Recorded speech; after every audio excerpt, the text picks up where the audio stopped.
राजू एक छोटा सा लड़का था। वह एक गांव में रहता था। वह रोज अपनी गायों और भैंसों को जंगल में नदी के किनारे चराने के लिए ले जाता था।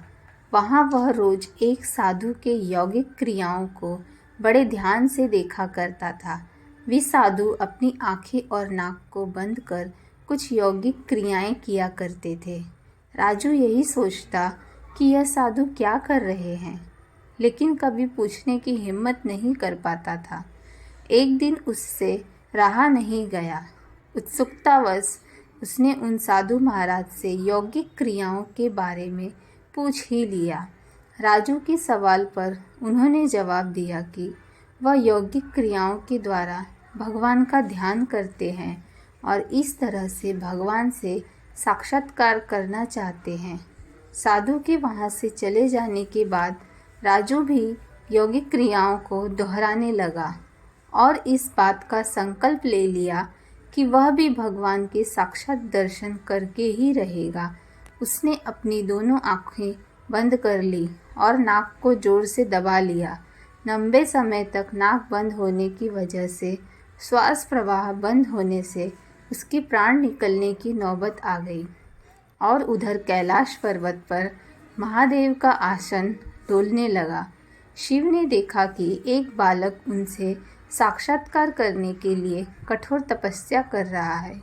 उसकी इस हठ को देखकर शिव जी प्रकट हुए और बोले, बेटा, मैं तुम्हारी तपस्या से अत्यधिक प्रसन्न हूँ और तुमको दर्शन देने आया हूँ। राजू ने बंद आँखों से ही इशारा करके पूछा, आप कौन हो? भगवान शिव जी ने कहा, मैं वही भगवान हूँ जिसके दर्शन के लिए तुम इतनी कठोर तपस्या कर रहे हो।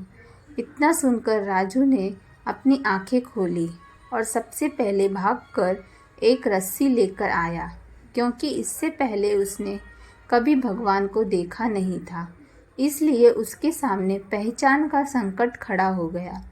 उसने भगवान को पेड़ के साथ रस्सी से बांध दिया और साधु को बुलाने के लिए भागकर गया।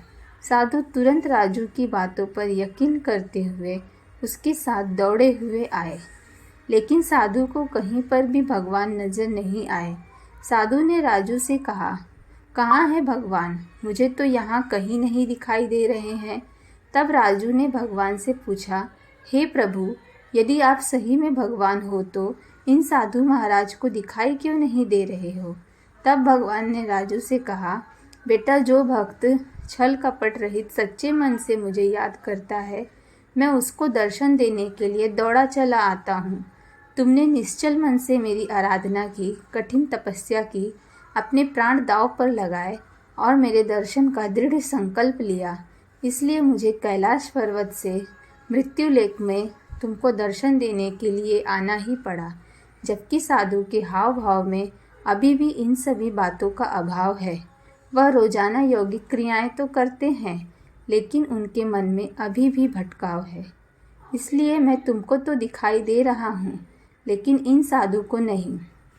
भगवान शिव की सभी बातें सुनकर राजू ने तुरंत ही भगवान को प्रणाम किया और उनके चरणों को स्पर्श किया।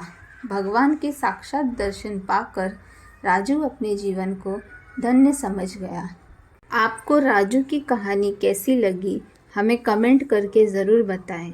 और कहानी अच्छी लगी तो वीडियो को लाइक, शेयर और चैनल को सब्सक्राइब भी कर दें। वीडियो को अंत तक देखने के लिए आपका बहुत बहुत धन्यवाद।